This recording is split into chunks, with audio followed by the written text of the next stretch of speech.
Hello friends, good evening. প্রত্যেকে আবার একটি নতুন ভিডিওতে স্বাগত জানাই। তো এই মুহূর্তে বিগ ব্রেকিং আপডেট যেটা রয়েছে যে আগামী 2রা মে থেকে কলেজ, ইউনিভার্সিটি এবং স্কুল ছুটি হচ্ছে কি হচ্ছে না, কোভিড পরিস্থিতি নিয়ে মুখ্যমন্ত্রী কি বললেন, মুখ্যমন্ত্রীর প্রেস কনফারেন্সের সমস্ত তথ্য এই ভিডিওতে তুলে ধরবো। যারা নতুন আছেন এই চ্যানেলে, অবশ্যই চ্যানেলটিকে সাবস্ক্রাইব করে পাশে থাকা বেল আইকনটি ক্লিক করে দিন, যাতে সমস্ত তথ্যগুলো আপনার টাইম টু টাইম এখান থেকে পেয়ে যান।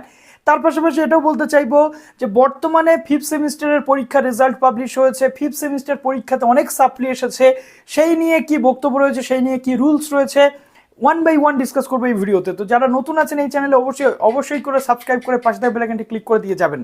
তো প্রথমত আমরা আজকে সকাল থেকে বিভিন্ন তথ্য পাচ্ছিলাম যে 2রা মে ছুটি হবে কি হবে না সেই নিয়ে জল্পনা ছিল, কেননা ওয়েদার অনেকটাই নরম হয়েছে, যার কারণে এর আগে প্রবল তাপপ্রবাহের জেরে ছুটি কিছুটা দিন, 7টা দিনের মতো ছুটি কিন্তু সেখানে স্যাংশন করা হয়েছিল।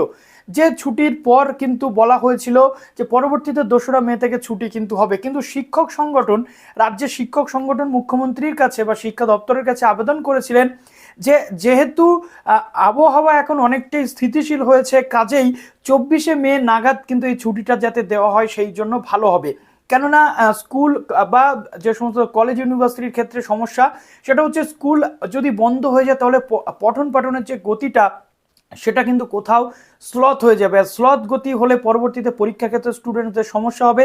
সেই কারণে নেক্সট ইয়ার থেকে যাতে গরমের ছুটিটাকে এগিয়ে আনা যায় সেই প্রচেষ্টা, এবং বর্তমানে আর গরমের ছুটি এগিয়ে না এনে বরং পিছিয়ে দেওয়াই ভালো, সেই নিয়ে বক্তব্য আসছিল। কিন্তু আজকে মুখ্যমন্ত্রী সরাসরি কি বলছেন আপনাদেরকে আমি দেখিয়ে দিই। কোভিড এবং স্কুল, কলেজ, ইউনিভার্সিটির ছুটি সেখানে আদৌ তিনি বলছেন কিনা।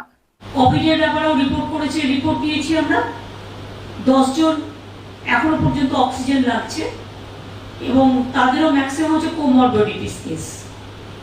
তাছাড়া এমনিতে ভালো হয়ে যাচ্ছে। যেখানে প্রথম শুরু হয়েছিল সেসব জায়গায় কমতে শুরু করেছে, সুতরাং আমাদের এখানে হয়তো দেরি করে শুরু হয়েছে, তাই হয়তো কিছুটা বাড়বে, তারপরে আস্তে আস্তে কমবে। কিন্তু আমরা যেন প্রিকশনটা নিই, আমরা যেন হাত পাগুলো যেমন আগে ভালোভাবে ধুতাম, বাইরে পড়া কাপড় জামা বাড়িতে গিয়ে আগে ছাড়তাম, আমরা কোথাও বেশি ভিড়ে গেলে একটু মাস্ক ইউজ করতাম, জাস্ট প্রিকশন। আর তোমার তো স্কুল হবে আজকে বুধবার হয়ে গেল, বৃহস্পতিবার শুক্রবার, 2 তারিখ, 1 তারিখ তো ছুটি আছে, আপনারা জানেন 1 মে। শনি রবিবার তো সম্ভবত শনিবার হাফ ছুটি, রবিবার ছুটি থাকে, আর সোমবার তো ছুটি।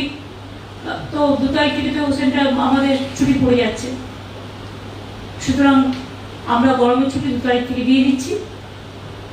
এই পর্যন্ত প্রাকৃতিক বিপর্যয় আসতে পারে, দুর্যোগ নিয়েও কথা হয়েছে আমাদের,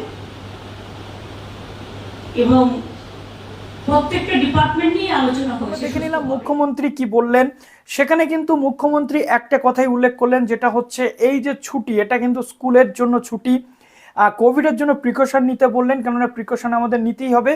কোভিড যেহেতু বাড়ছে, প্রিকশন নেওয়াটা জরুরি, আর আমরা প্রিকশন নেওয়ার ফলেই কিন্তু সুস্থ স্বাভাবিক থাকতে পারবো। তো সেই নিয়ে আমরা দেখতে পাচ্ছি মুখ্যমন্ত্রীর বক্তব্য, এবং সেখানে স্কুলের কথা বলা হলো, কলেজ বা ইউনিভার্সিটির কথা কিন্তু বলা হয়নি। আমরা জানি যে কোভিডের আগে শুধুমাত্র স্কুলেই কিন্তু গরমের ছুটি পড়তো, কলেজে সামার ভ্যাকেশন বলে কিছু থাকতো না। তো সেই সামার ভ্যাকেশন কলেজে আসবে কি আসবে না সেটা নিয়ে আমাদের এখনো কিছুটা দিন ওয়েট করতে হবে, বিকাশ ভবনের নির্দেশিকা আসা পর্যন্ত। এবার বলা ভালো যে বিভিন্ন কলেজ বা ইউনিভার্সিটিতে এই মুহূর্তে কিন্তু বিভিন্ন সেমিস্টার পরীক্ষা, এই মুহূর্তে বিভিন্ন যে পরীক্ষার প্রস্তুতি, সেই রকম কিন্তু একটা ধারাবাহিকতা সেখানে রয়েছে। ছুটি কিন্তু পড়ে গেলে সেই ধারাবাহিকতা নষ্ট হওয়ার সম্ভাবনা রয়েছে। এবার প্রশ্ন হচ্ছে যে 5th সেমিস্টারে যারা সাপ্লি পেয়েছে তারা 6th সেমিস্টারে উঠতে পারবে কিনা, তাদের পাশ করানো হবে কিনা, এই নিয়ে একাধিক জল্পনা চলছে লাস্ট 1 থেকে 2 দিন ধরে। কেননা WBSC এর 5th সেমিস্টারের রেজাল্ট বেরোনোর পর প্রচুর ক্যান্ডিডেট সেখানে ফেল করেছে। আমরা জানি নর্থ বেঙ্গল ইউনিভার্সিটিতেও প্রচুর ক্যান্ডিডেট ফেল করেছিল। কি রুলস রয়েছে, 5th সেমিস্টারে পাস না করতে পারলে বা 5th সেমিস্টার পর্যন্ত 1st, 2nd, 3rd বা 4th সেমিস্টারে কোথাও কোনো সাপ্লি যদি থাকে, 5th সেমিস্টার ক্রস করার পর বা 5th সেমিস্টারে এসে আগের সমস্ত সেমিস্টার ক্লিয়ার না করলে 6th সেমিস্টারে কিন্তু ওঠা যায় না। এটা আমাদের পরিষ্কার করে মাথায় ঢুকিয়ে নিতে হবে। যারা 5th সেমিস্টারে সাপ্লি পেয়েছো বা 5th সেমিস্টার পাস করেছো, আগের কোনো সেমিস্টারে সাপ্লি রয়েছে, তারাও কিন্তু 6th সেমিস্টারে উঠতে পারবে না।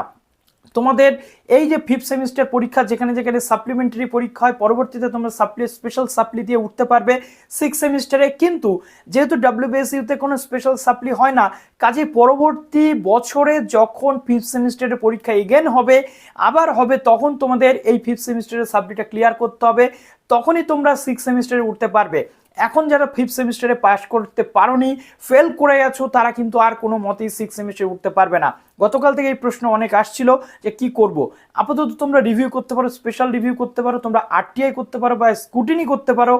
তার ফলে যদি তোমরা পাস করো তাহলে ঠিক আছে, না হলে কিন্তু তোমাদের অলমোস্ট কয়েকটা মাস কিন্তু নষ্ট হতে চলেছে। তো চলো ভিডিওটা এখানে শেষ করলাম, ভালো থেকো সবাই, বেস্ট অফ লাক।